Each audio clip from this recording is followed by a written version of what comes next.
Assalamualaikum warahmatullahi wabarakatuh. Halo, perkenalkan nama saya Liza Nursanti, saya dari PIIN. Video kali ini saya akan mencoba menjelaskan tentang Pancasila. Yang pertama, kita akan membahas tentang Pancasila sebagai ideologi bangsa dan negara, dan Pancasila sebagai pedoman dasar hukum bermasyarakat, berbangsa, dan bernegara. Yang kedua, kita akan membahas tentang maksud dari ideologi terbuka dan ideologi tertutup.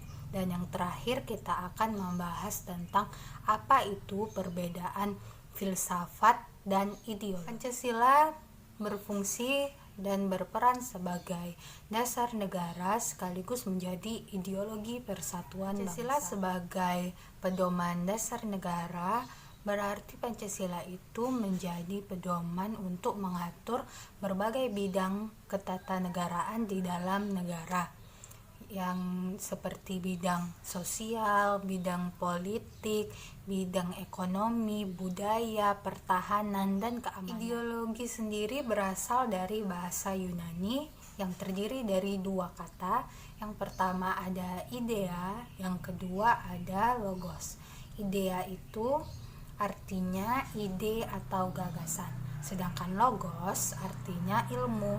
Jadi secara etimologi, ideologi itu dapat diartikan sebagai pengertian dari ide-ide. Ideologi ini bukan hanya sekedar gagasan, melainkan gagasan yang dianut oleh sekelompok besar manusia atau bangsa, sehingga ideologi ini sendiri bersifat menggerakkan manusia untuk merealisasikan gagasan tersebut. Ideologi ini mempunyai fungsi penting dalam sebuah negara, yaitu ideologi berfungsi untuk sebagai sebuah keyakinan atau kebenaran perjuangan dari sebuah kelompok yang menganut ideologi tersebut. Maka dari itu, ideologi adalah sebuah inspirasi atau cita-cita hidup bagi sebuah negara dan rakyatnya. Baiklah, kita lanjut ke materi yang kedua, yaitu tentang ideologi terbuka dan ideologi tertutup. Apa itu ideologi terbuka?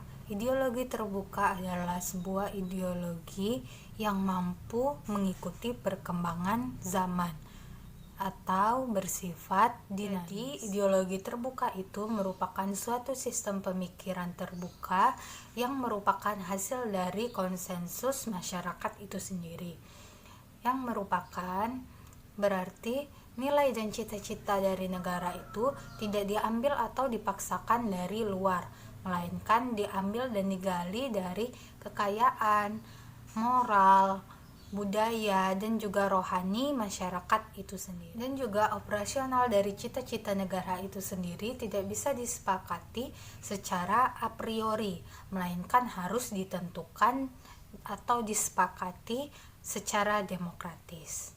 Dengan sendirinya, ideologi terbuka ini jadi bersifat inklusif, tidak totaliter.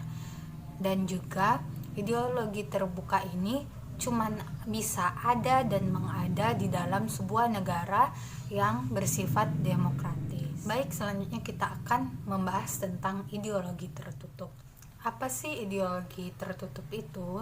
Jadi, ideologi tertutup adalah suatu ajaran atau pandangan tentang norma-norma politik yang sudah ditetapkan kebenarannya, sehingga kita tidak boleh mempersoalkannya lagi dan kita harus menerima itu sebagai sebuah aturan yang harus dipatuhi. Jadi, ideologi tertutup itu adalah ideologi yang telah dimutlakkan, dan kita jadinya tidak boleh mempermasalahkannya lagi walaupun menurut norma atau prinsip hidup yang lain. Sehingga ideologi tertutup ini mempunyai sifat dogmatis dan juga a priori. Arti dogmatis itu adalah mempercayai suatu keadaan tanpa daya yang valid. Sedangkan arti dari a priori adalah berprasangka terlebih dahulu terhadap suatu keadaan. Kalau ideologi terbuka tadi tidak bersifat totaliter, ideologi tertutup bersifat totaliter.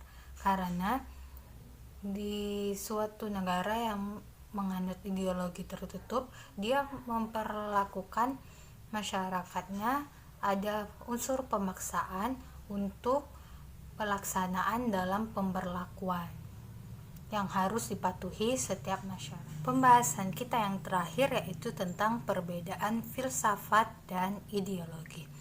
Filsafat dan ideologi berbeda satu sama lain dalam hal konsep dan teorinya. Filsafat mengeksplorasi kebenaran kehidupan dan ciptaan. Ini menjelaskan penyebab penciptaan dan teori-teori untuk menetapkan kebenaran tentang kehidupan setelah mati. Sedangkan ideologi itu berkaitan dengan kepercayaan dari institusi sosial tertentu. Ini berkaitan dengan doktrin atau doktrin organisasi tertentu juga.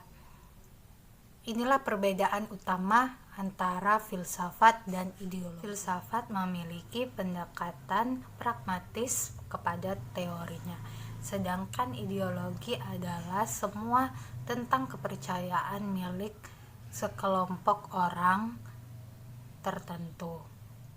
Perbedaan penting lainnya adalah filsafat bersifat objektif terhadap perbedaannya, sedangkan ideologi bersifat dogmatis terhadap kepercayaannya. Filsafat mendorong partisipasi dalam diskusi untuk memperkuat teori dan penjelasan mereka, sedangkan ideologi tidak melakukan ini. Ini juga termasuk perbedaan penting antara filsafat dan ideologi. Dan juga ideologi itu banyak bergantung kepada filsafat.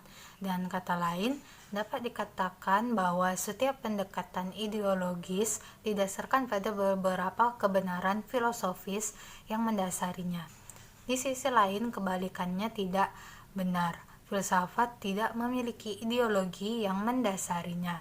Dengan demikian dapat dipahami bahwa filsafat tidak tergantung pada ideologi, tetapi ideologilah yang bergantung kepada filsafat. Dan perbedaan yang terakhir adalah ideologi itu banyak berdampak kepada masyarakat, sedangkan filsafat tidak. Baiklah, itulah yang dapat saya sampaikan. Jika ada kesalahan atau kekurangan, saya minta maaf. Dan jika ada pertanyaan, saya tunggu di kolom komentar ya. Sampai jumpa.